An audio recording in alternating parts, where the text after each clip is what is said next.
everybody, welcome to Chef's Baking Blog.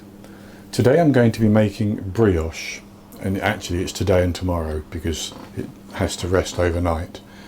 And I'm going to make individual small brioche buns, and I've done them in the past where I've made brioche à tête, where they have a bun with a head on the top. But these are just going to be straightforward buns, except that I'm then going to top them once they've cooled down with a mixture of some milk chocolate with some roasted hazelnuts. And I'm just going to dip the buns in those and take them out and let that firm up, and they're ready to serve. And I'm going to do them in my brioche tins, which look like this.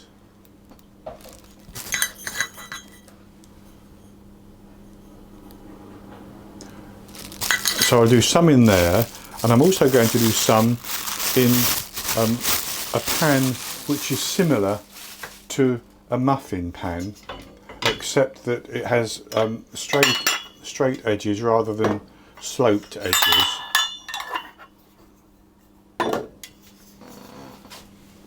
So this has straight sides to it, and I think the capacity is slightly larger than a muffin tin. Now, these would work perfectly well just in a muffin tin, except that you would reduce the amount. So where I'm going to make 6 or 7, so 3 of one type and 4 of another, you would make at least 8. If you were doing them in a muffin tin, you divide the mixture by 8 basically. And the recipe does take a little bit of time because we make a dough and it's going to be a soft and sticky dough. I have seen brioche where they end up with a smooth dough before it rests overnight, but mine's going to be the one that I've used in the past. So that will be soft and sticky. It proves for a couple of hours, we knock the air out, and then we cover it again and put it in the fridge, and it rests overnight, or for at least 7 hours before we work with it again. So I'll go on to the ingredients. And for the brioche dough, I have 250 grams of bread flour, and that is 1 2/3 cups based on 150 grams per cup. I have 25 grams, 2 tablespoons of caster sugar. You could add a little bit more, but I don't think it needs it. I have 70 millilitres, which is a quarter of a cup plus 2 teaspoons of milk. I have 125 grams, which is 1 stick plus 1 tablespoon of butter, which is going soft. It's not completely soft yet, but it will be by the time I need it. I have 5 grams, 1 1/4 teaspoons of instant yeast. I have half a teaspoon of salt. And in here I have 2.5 medium eggs. That would be large in the USA. The other half of the egg is in the fridge with a little bit of milk. That's going to be used to brush over the top tomorrow when we make them. Now, you could, I think, get away with using just 2 large eggs here, which would be extra large in the USA, but I've gone with 2.5. So what I did was I broke 1 egg, whisked it together and took half of it out and put it into these other 2. So the temperature of my milk is about 43 degrees Celsius, which is 110 Fahrenheit, and that's going to help activate the yeast. So I'm going to put the flour into my mixer, and I'm going to put the salt on one side and the yeast on the other, and then the sugar can go in as well. I'm just going to give that a little bit of a mix around.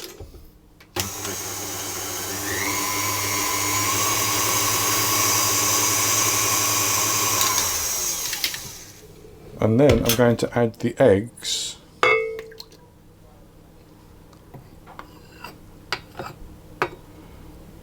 And the milk.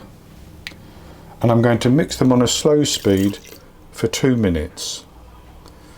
And then after 2 minutes I'm going to mix on a medium speed for about 6 to 8 minutes.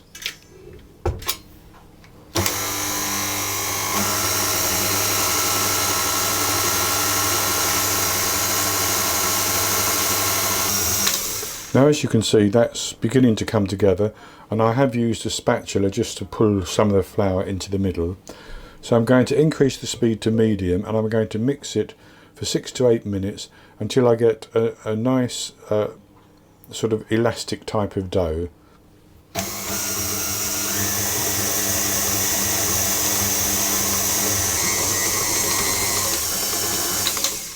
Okay, so I've mixed that, and it's quite smooth. And what I'm going to do is I'm going to now start to add my butter, mixing still on medium speed, for 4 to 5 minutes until the butter is fully incorporated. And I will have to scrape the bowl down to make sure I get the butter off the sides of the bowl during this process.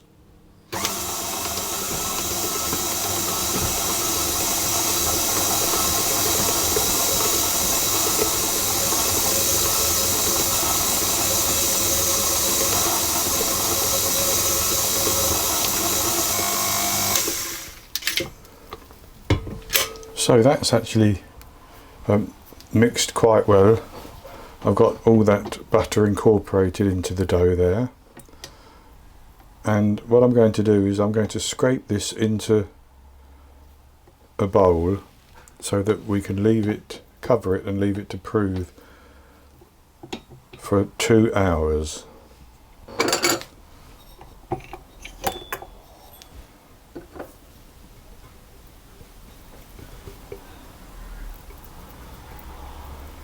It's very, very soft and sticky, this dough, but overnight in the fridge it's going to firm up. So I'll put this into my plastic bowl.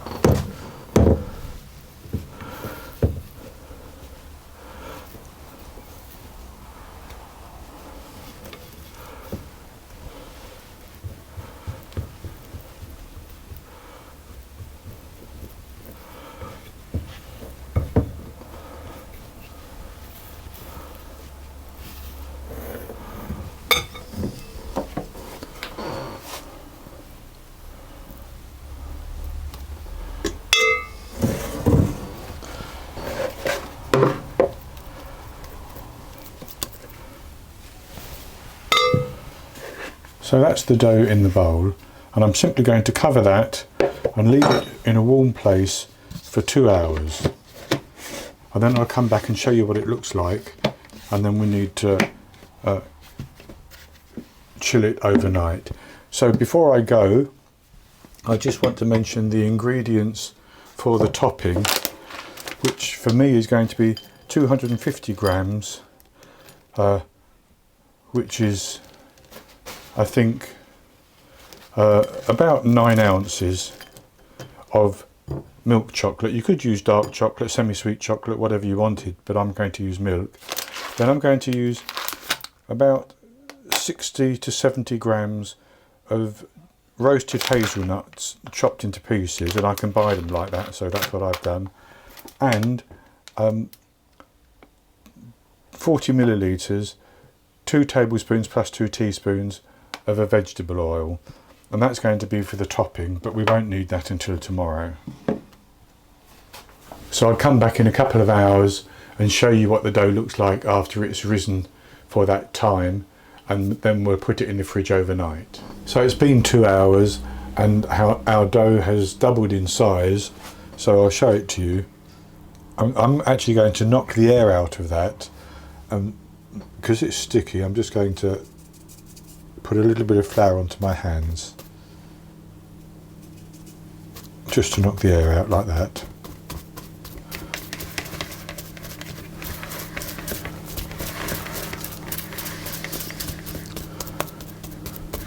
And then I'm simply going to cover that again,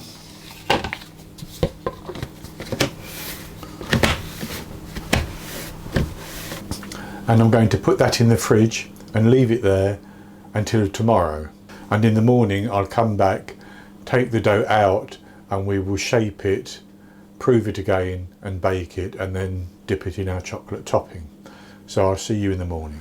So it's the next morning now, and the dough has rested in the fridge overnight, and I've actually just weighed mine, and it's stiffened up as you would expect because of all the butter in it. And I'm going to divide this into the pieces that I need to make my buns. Now I should say I had intended to use a particular tin for mine, but I've decided I'm going to use my muffin tin for some of them, and then my brioche tins for the others. The reason I'm going to use the muffin tin is that most people will have one of those available, whereas they may not have had the other tin that I intended to use. So what I'm going to do is I'm going to divide this into pieces that are about 70 grams in weight, which is probably about 2.5 ounces, I think. And I want 4 at that weight, and they will go into the muffin tin. And then the remaining dough I'm going to divide into 3 to go into the brioche tins. So there's my 4 at 70 grams.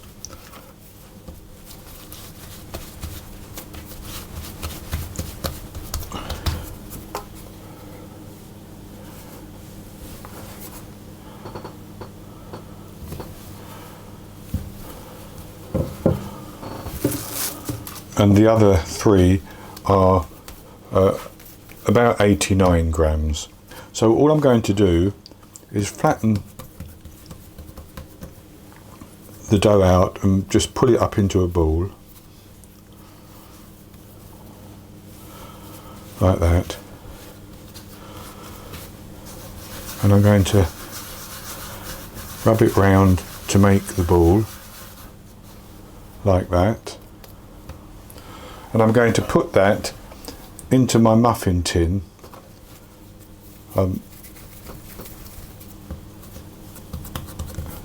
which I have greased. So those 4 can go into my tin,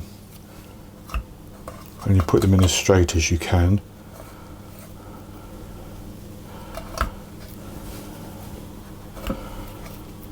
Like that.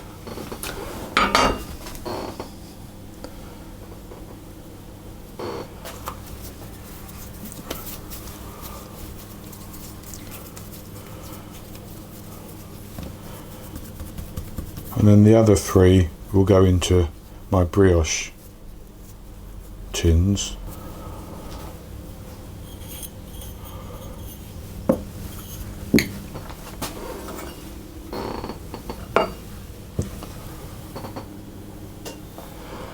And so with those in the tins like that, I need to leave them to proof again so that they double in size, and that can take 1.5 to 2 hours.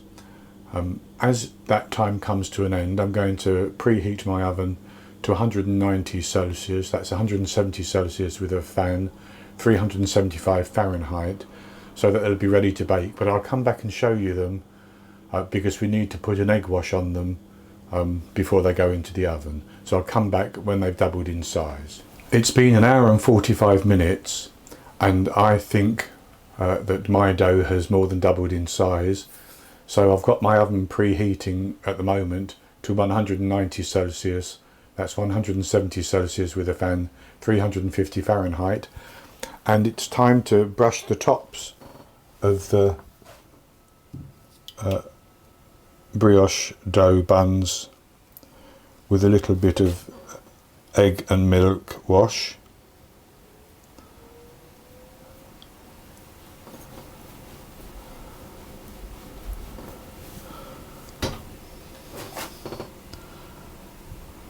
And with those brushed like that, I'm going to put them in the oven, and I'm going to bake the ones that are in the muffin tins for 15 minutes and the ones that are in the brioche bun tins for 20 minutes. Then I'm going to take them out and let them cool down completely. Once they've cooled down, I'll come back and show you the results, and we'll go on to top them with our chocolate and hazelnut.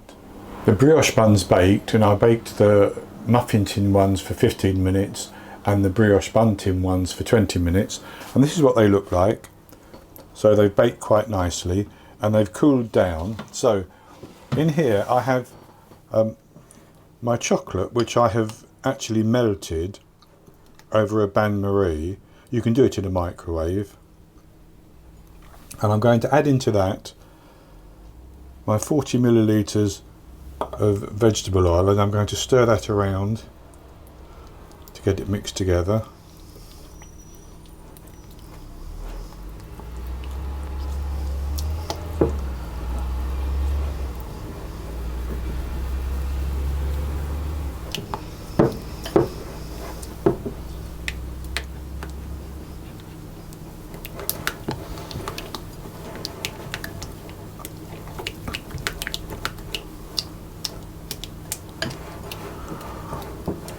Just make sure that the chocolate has melted and mixed in.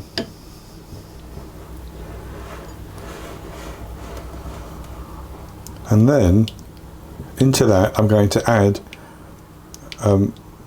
my chopped hazelnuts. Now I've weighed out 70 grams of chopped roasted hazelnuts. I'm going to stir that in as well.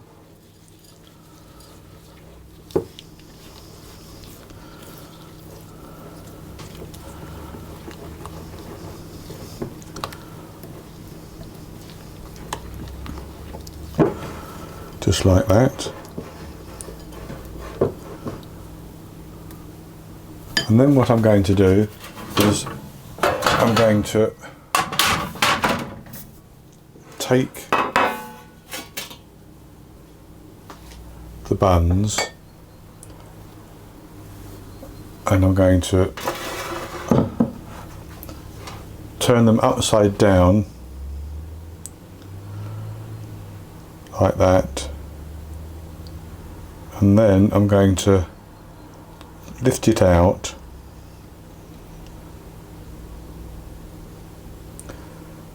and I'm going to leave it, hold it like that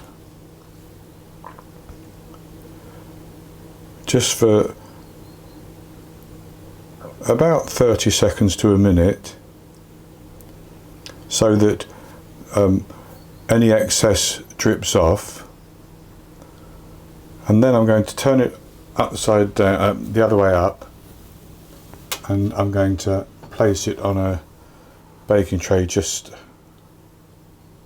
to rest it, and do the same with all the other ones.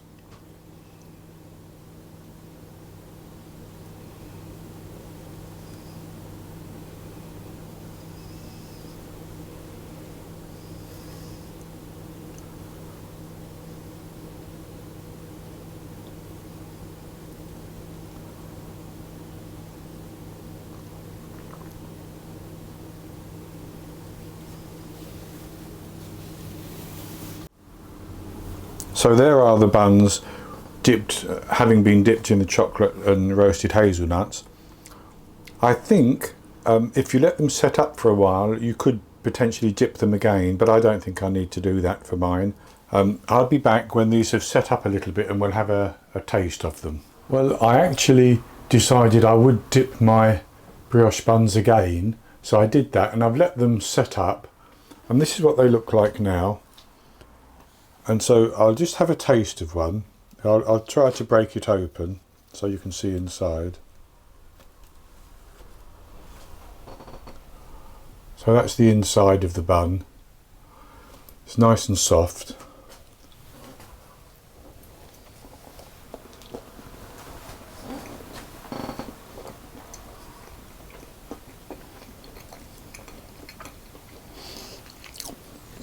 I simply love brioche because it's that enriched dough which is lovely and soft, very, very tasty.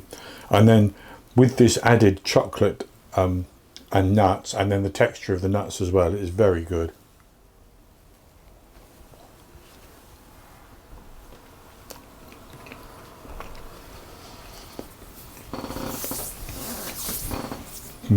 That is very good indeed. So that's going to be it for this recipe. I hope you've enjoyed it, and if you have, please give me the thumbs up below the video and click to subscribe to my YouTube channel. In the top right hand corner of the screen there will be an eye that you can click on, and that will take you to a link for this recipe, and I'll also put a link below the video for it as well. And I'll be back with another recipe in the very near future, so until then, happy baking.